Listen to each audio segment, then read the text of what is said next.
For the 1000th time, I want to apologize, Tracy.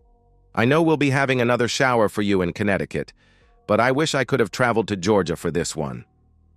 I had missed my oldest daughter's first baby shower, as I was attending a mandatory quarterly meeting at the home office of the insurance company my agency represented in Connecticut.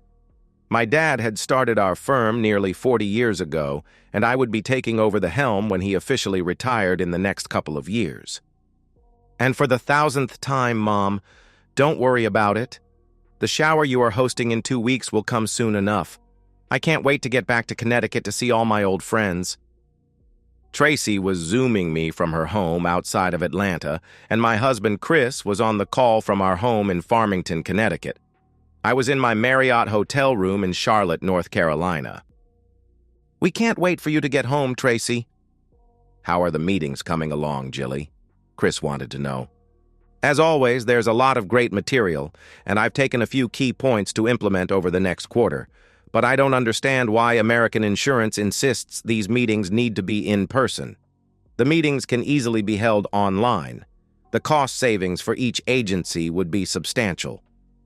Like most larger companies, they are stuck in their ways, was Tracy's response, while Chris added, American Insurance has to justify the $15 million cost of the training and meeting center they built just before COVID. What are the boys doing this weekend, and why aren't they on our weekly family call? I wanted to know. The boys are at the cabin in Vermont. I talked to them last night, and they've got a small group of friends with them. They were planning to hike to the top of Mount Mansfield today, Chris explained. Being in Vermont certainly doesn't excuse them from our weekly calls. We installed internet service at the cabin over a decade ago. This is the 3rd week in a row they've neglected their family obligations. If you won't talk to them, I will. Be my guest, was Chris's quick and surprisingly sarcastic-sounding response.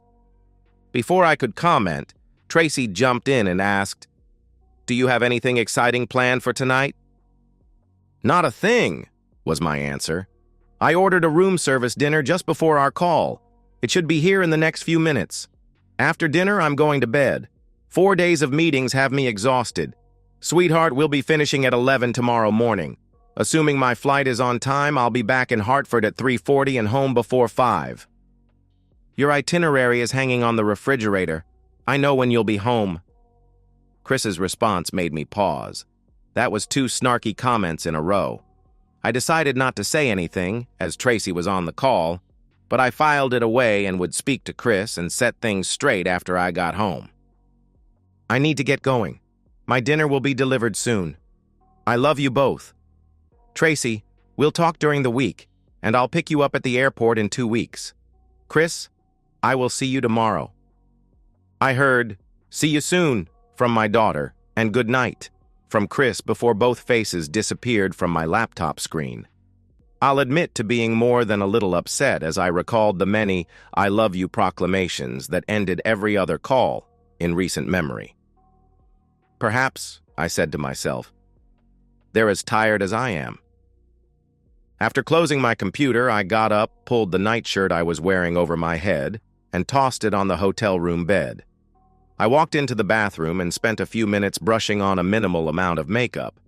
At 49, with shoulder-length blonde hair and blue eyes, most would consider me a very attractive woman. Chris constantly calls me a 10, but after 27 years of marriage, he has to say that. I might have been a 9 when we met at the University of Connecticut during my senior year of college and his 3rd year of law school, but age is creeping in, and I'd rate myself a solid 8 and a cougar. While standing without clothes in front of the full-length mirror, I pull the band from my hair and let it cascade down my neck. After combing my fingers through my locks and shaking my head, my hair looks perfect. I am planning on wearing a gorgeous little black dress. My curves look stunning as the dress falls over my gym-toned thighs and lands 3 inches above my knees. My date wants me to be au naturel, but the girls have started to sag. I think the black, transparent Victoria's Secret that I bought specifically for tonight is in order. I smile several minutes later as I strut into the hotel's dining room and notice several heads turn in my direction. I spot Ted at a corner table and sitting by a window that looks from the 11th floor of the hotel toward downtown Charlotte. Ted's smile turns to a beaming grin as I glide through the tables in his direction. Ted Gleason is the son of the insurance agency owner that covers the Cincinnati, Ohio market. We met 9 years earlier at this quarterly corporate meeting and became friends. 2 years later, we slept together, and since then we've been roommates and love buddies at each quarterly meeting. Ted is married and has 5 children, all preteens. Like me, he is on track to take over his father's agency when he retires. Ted isn't bigger, more handsome, or smarter than my husband. He is 12 years younger and can recoup much quicker. After his youngest was born, he had a vasectomy, which allows us to have intimacy without protection. Ted stands as I approach the table, gives me a kiss on the cheek, and holds my chair as I sit. "Is everything all right at home?" Ted wants to know. I'm a little upset that the boys weren't on our call and Chris was a bit snippy, but all in all, things are good. Tracy had a nice baby shower and will be coming home for the Harrington family and friends shower in 2 weeks. How was your family? Ted had left our room to give me privacy and called his family from a quiet part of the lobby. The kids are all good and excited. I'll be home tomorrow. Leanne was in an angry mood, but I expect she's exhausted from taking care of the kids. As Ted finished, he nodded toward the glass of red wine sitting in front of me, raised his glass, and with a naughty grin said, "To another great conference." And as our glasses clinked together, a third chair was placed at our table immediately to my right. Looking up, I was so surprised at who I saw that words simply jumbled around in my brain. After seating herself, she said, "Hi, cheating woman. How was your room service dinner?" Tracy? Yes, it was a question, even though I was looking into the face of my very pregnant daughter. "Tracy, what the hell are you doing here?" Her smile couldn't have been more condescending as she replied, "I didn't believe Dad when he told us you were a lying, cheating woman. I had to come and see for myself." "Tracy, sweetheart, it's not what you think."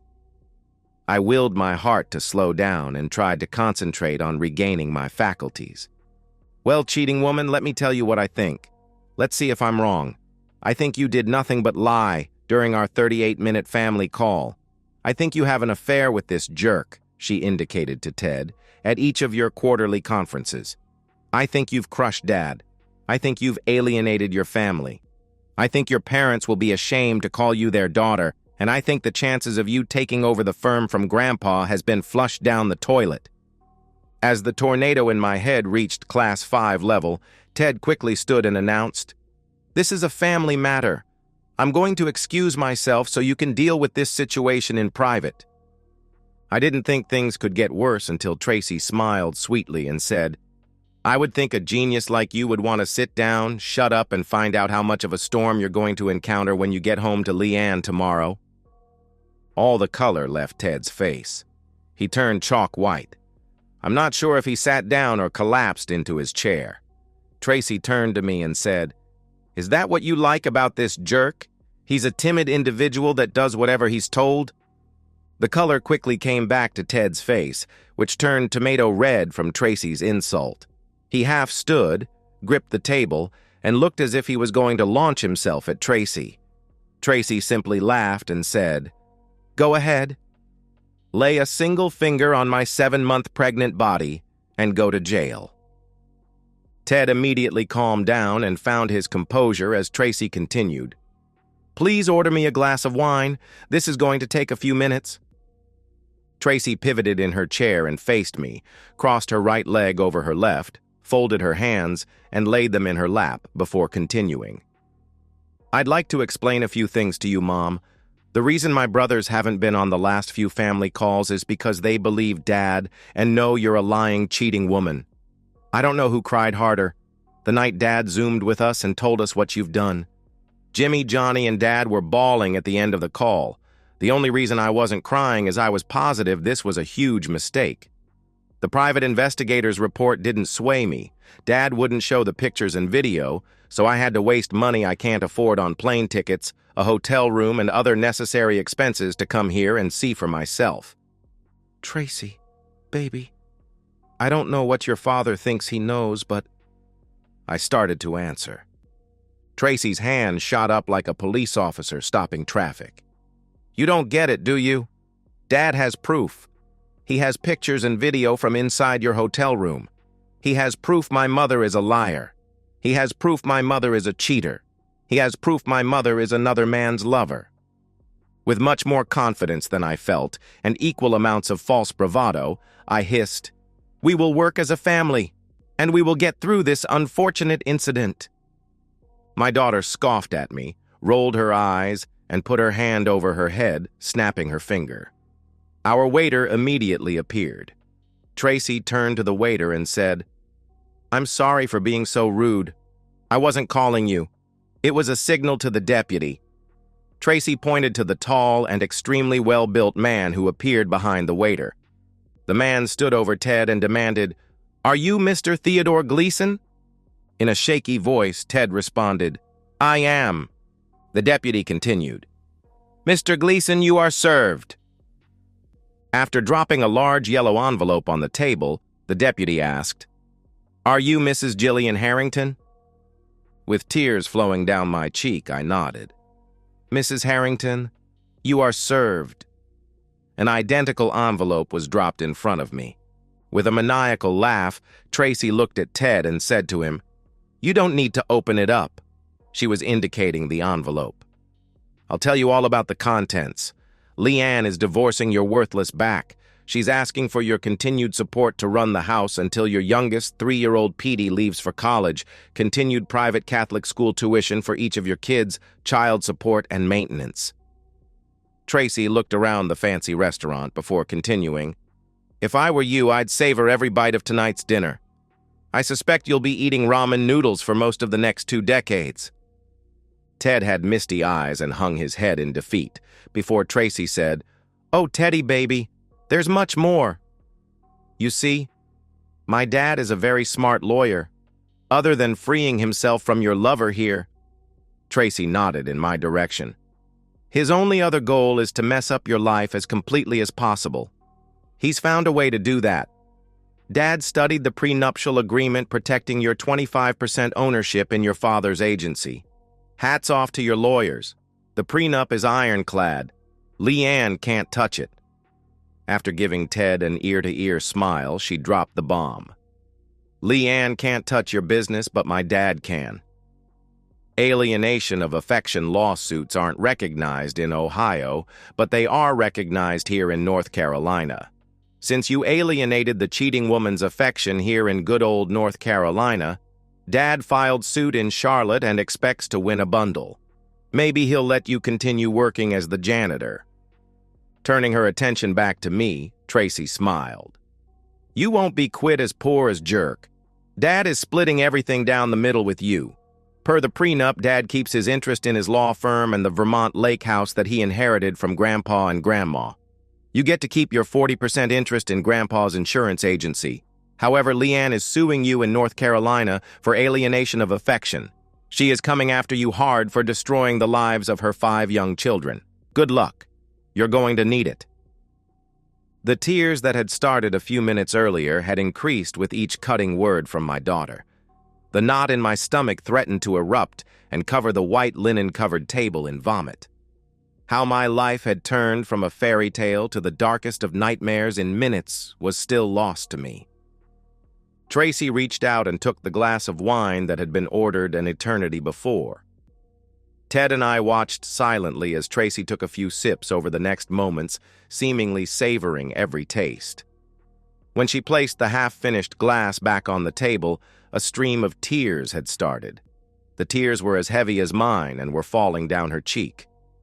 "I won't be coming home for the baby shower you've planned. Please cancel it."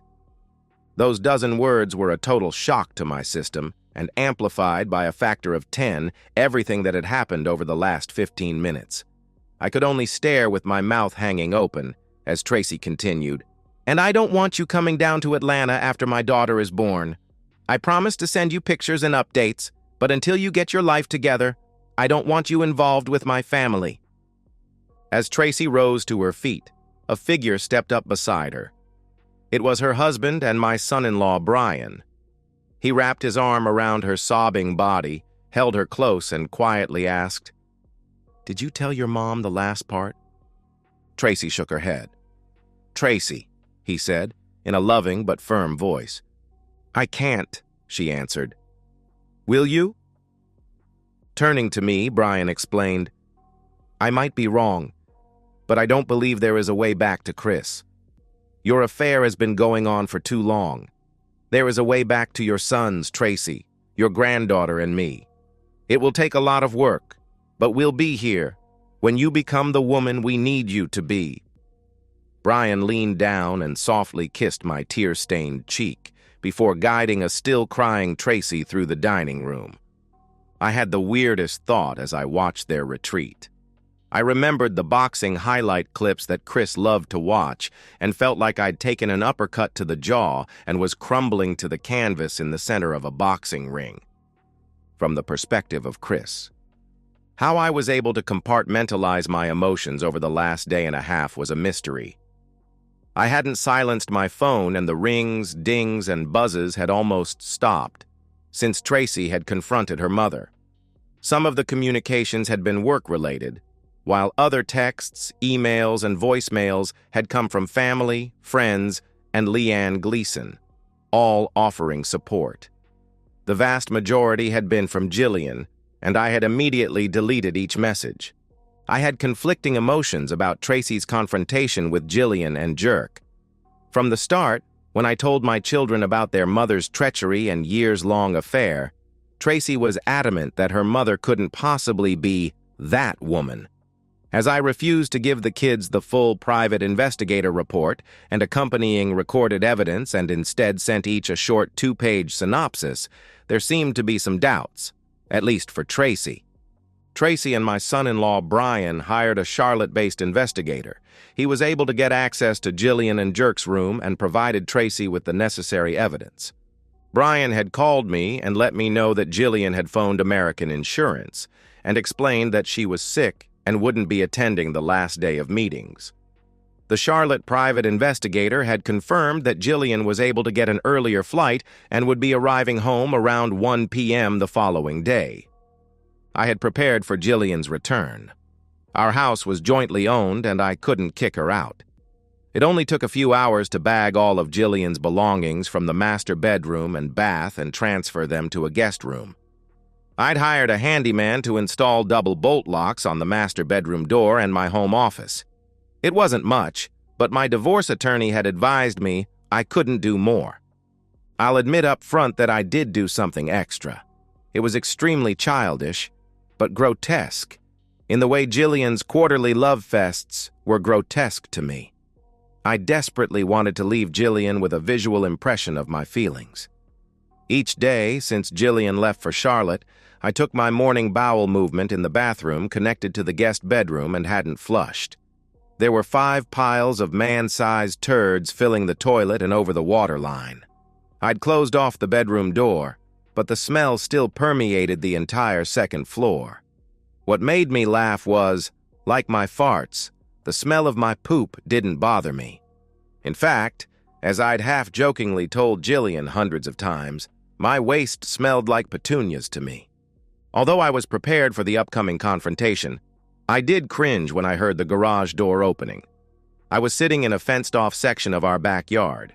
We had built a small barbecue and dining area, and further to the left was a large in-ground pool surrounded by a concrete deck. Originally, I had tried to landscape the area. The result was far less than I imagined, so I hired a professional. 7 years later, our private area, filled with blossoming flowers and lush greens, could easily be part of a Better Homes and Gardens magazine article.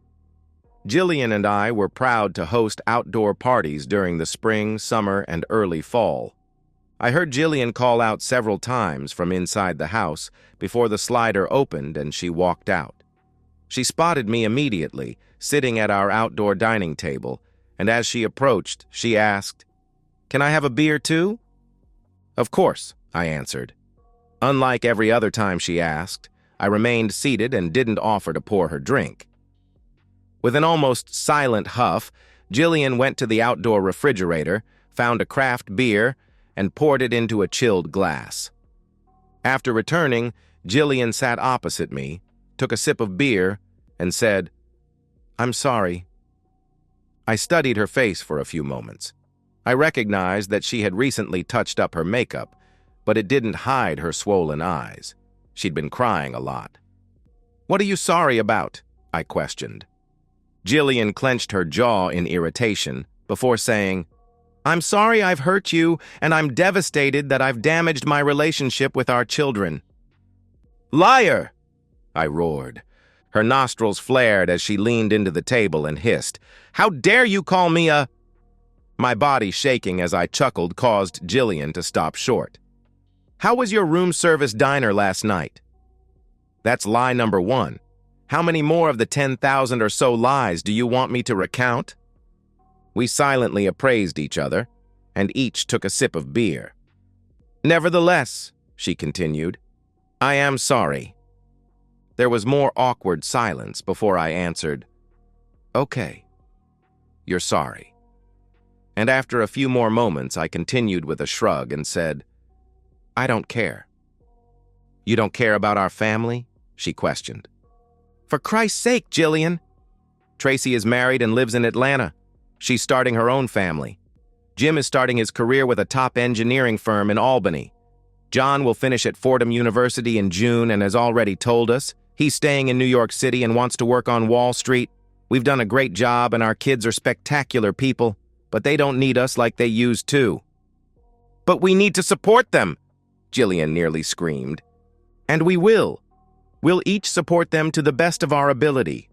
Unfortunately, we'll each be doing it alone." Jillian tried to interrupt, but I continued. "You've been a good mother, and I don't have a single doubt that you'll continue to give each of the kids the support they need. However, you suck at being a loving and faithful wife.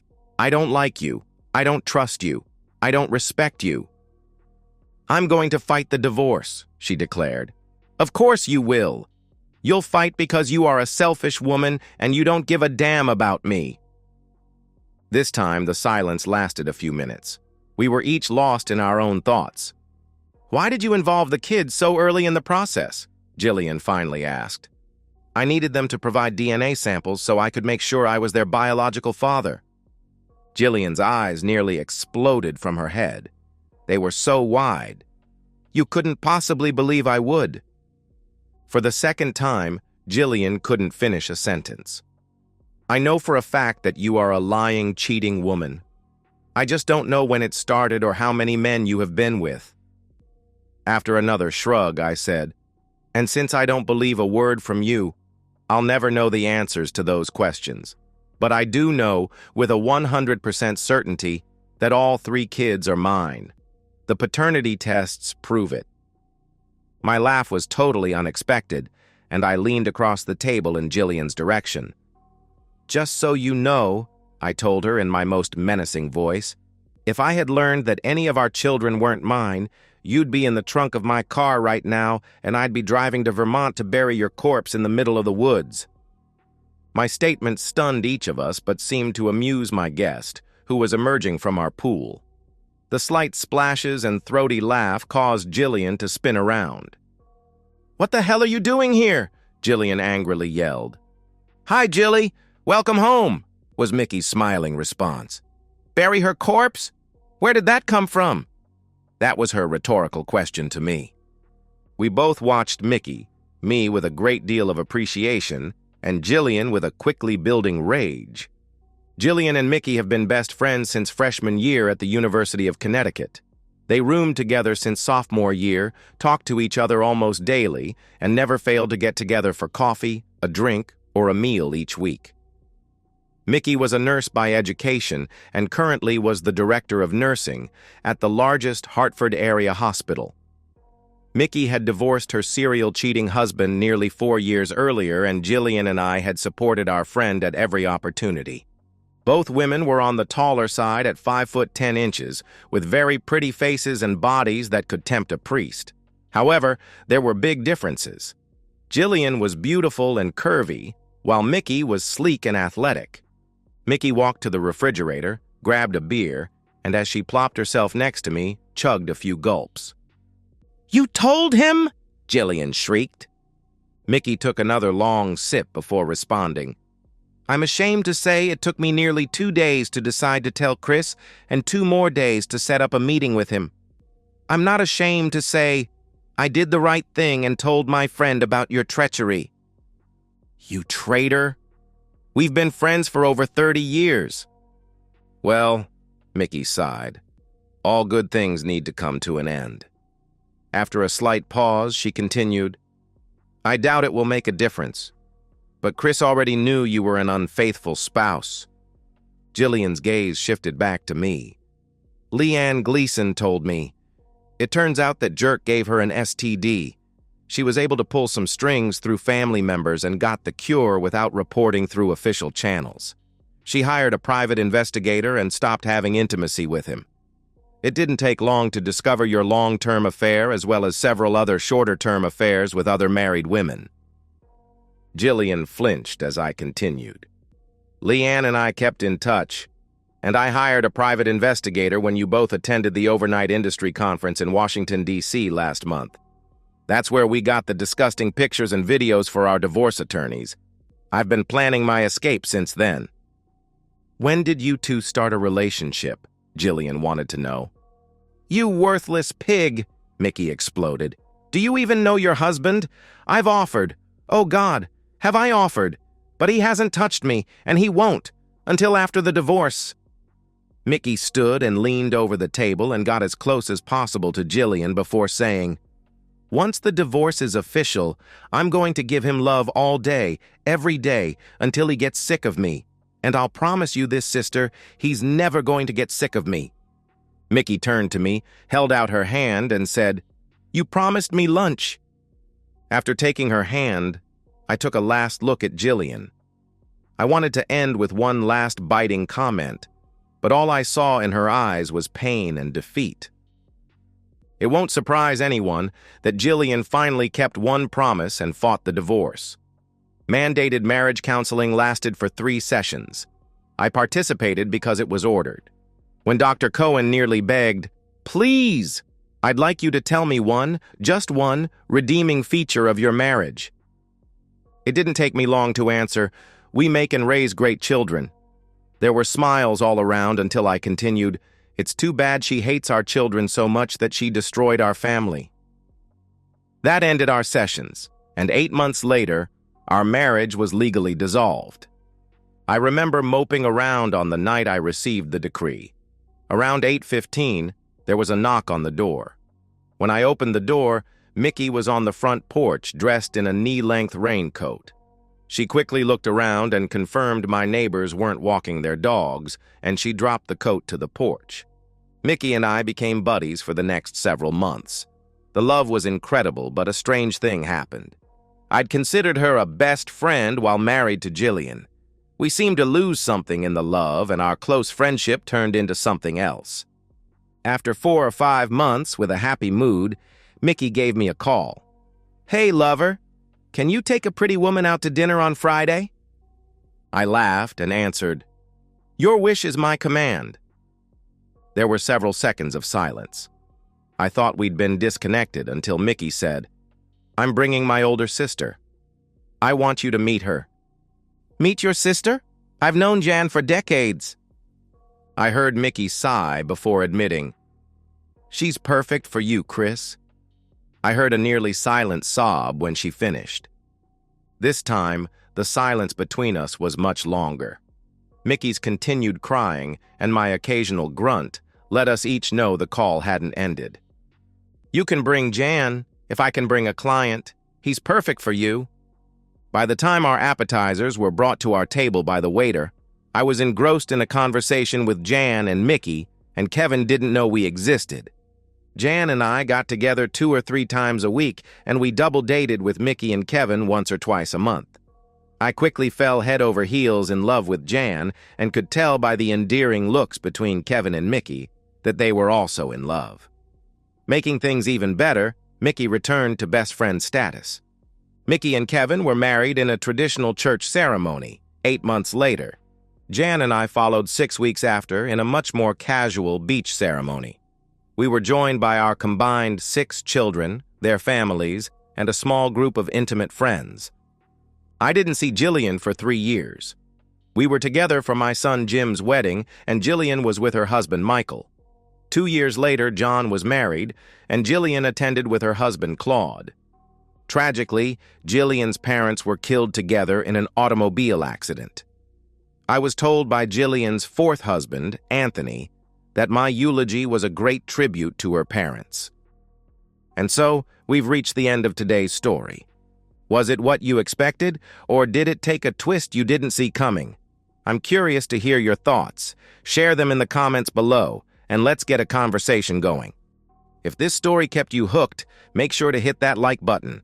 And if you're new here or just haven't subscribed yet, now's the perfect time to join our community.